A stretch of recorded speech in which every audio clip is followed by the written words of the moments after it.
Good afternoon, everybody.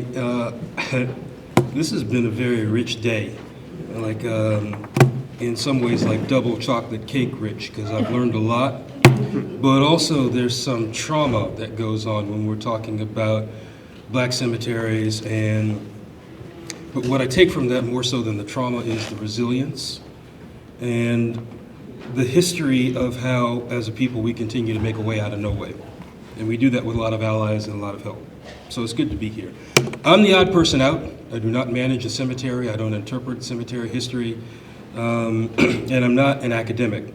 I am a registered lobbyist. I work in Washington, D.C. for the National Parks Conservation Association. And I do my best to hold the National Park Service accountable to telling all American stories.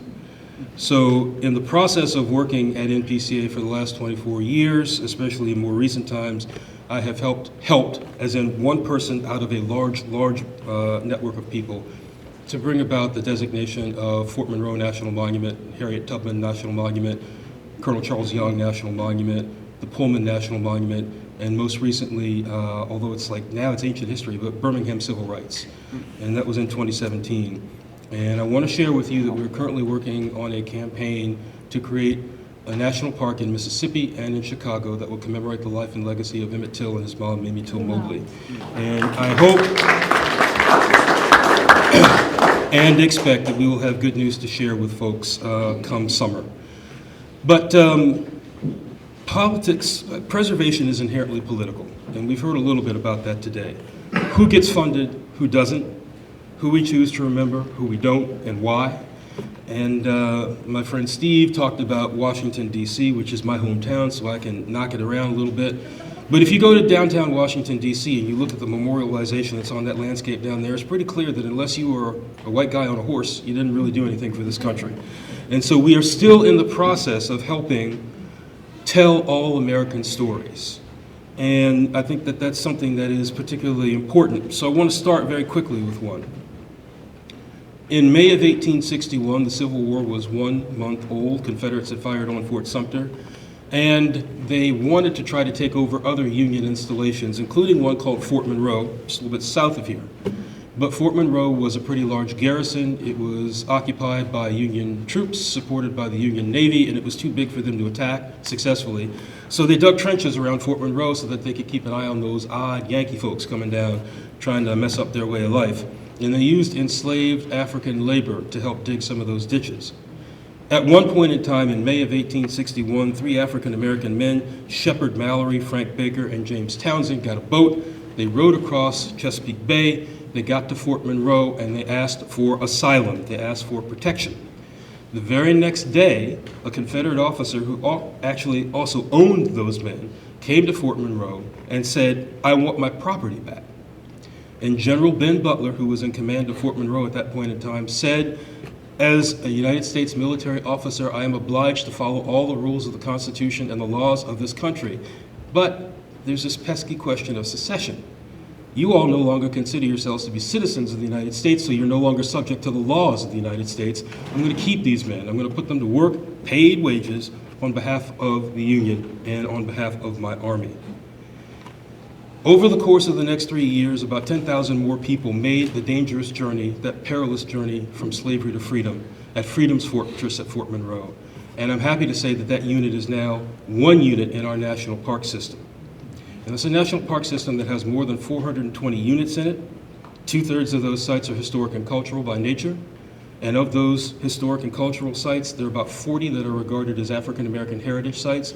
And that's everything from the Frederick Douglass Home in Washington, D.C., to the Maggie Lena Walker Home in Richmond, to places that you might not associate with the African American experience by name, Harper's Ferry.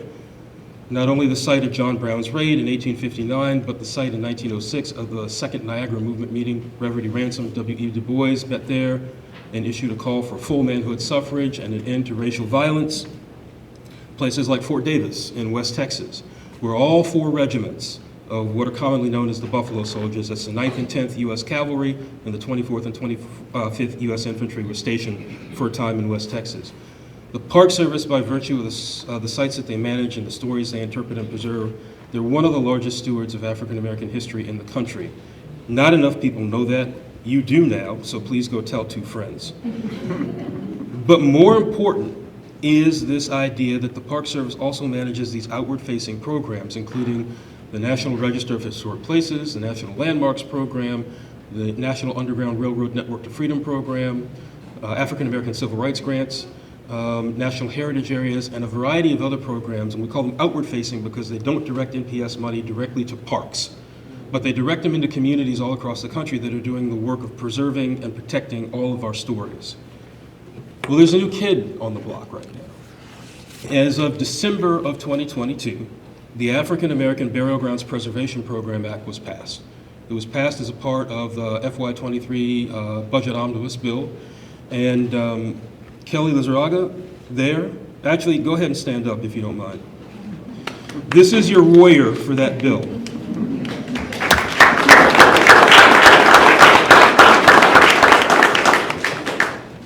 Along with Congresswoman Alma Adams from North Carolina and the late, great Donald McEachin from Virginia, and a Republican colleague in Congress, Brian Fitzpatrick from Pennsylvania. And then on the Senate side, Sherrod Brown were the people who were motivating and working this. And it got through just at the last minute before the Congress concluded, the 117th Congress concluded.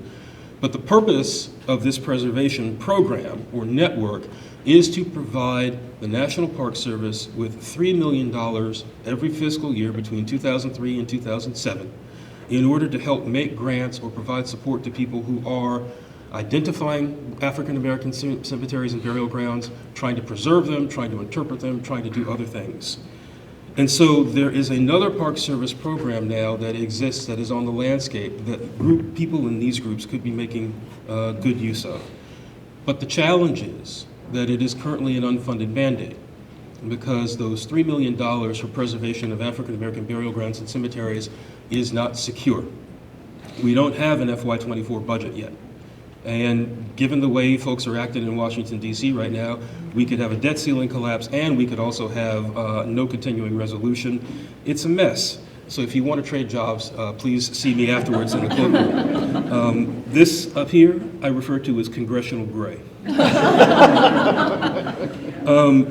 But what I wanted to share with you in the time allotted, and Kelly, thank you for having me down here. It's my first time at Stratford. It won't be my last. Preservation is political. And I know that most of you out there are working 24/7 to interpret, manage, and care for these resources, and I'm grateful for your work. But it's got to be 25/8 because there is a need, a desperate need to pay attention to the politics.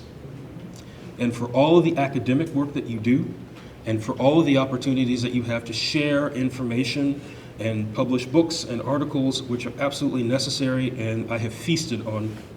By the way, go Bison. Another Howard connection there. I have feasted on this work, and it has allowed me to be what I think is a fairly decent advocate for these resources and for telling these stories. But if you're not hooked into the politics, if you're not hooked into the political process, we're going to lose. This is not, when I talk about politics, a blue state, red state thing. It is not a Republican, Democrat thing. It is not a black, white, brown, red thing. But what it is, the reality is we have some folks in the House of Representatives who have a speaker who is their elected leader who got that gig by pledging to some members in his party to cut $3 billion from non-defense domestic discretionary spending. Is that going to come from Social Security? Is it going to come from the African Burial Ground Preservation Program money? Is it going to come from other accounts that are directly tied to programs that we all think are important? I'm going to let you all figure the answer out to that. But I just wanted to share with you that between cultural heritage partners, the National Parks Conservation Association, the National Trust for Historic Preservation, and mirror organizations that are at the local, state, and county level, that there are people out there trying to make the case for the preservation of all American stories. And we need your help. I've been paying attention today. There's some smart, motivated people in this room. So take your case to Washington, D.C. Make sure that every time you do something good at your burial ground or cemetery, that your elected representatives know about it. And make sure that if you are challenged by incompatible development that's looking to pave over something or destroy something that you're working on to save, make sure your elected representatives know about it. And if they're not going to help you out, run for office.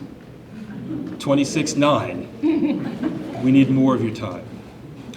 Dr. Blakey started us out this morning with a photograph of young Frederick Douglass, but in his last few days on the planet in Washington, D.C., story goes he was walking back to his home in Southeast D.C. And if you've never been to the Frederick Douglass home, another national park site, you get this beautiful view of downtown Washington, D.C., and Mr. Douglass would walk back and forth.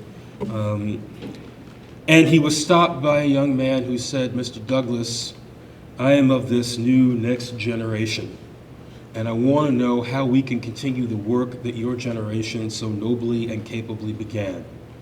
And Douglass, in that incredible voice that he had, thought for a second and then turned to the young man and said, "Agitate, agitate, agitate." Thank you.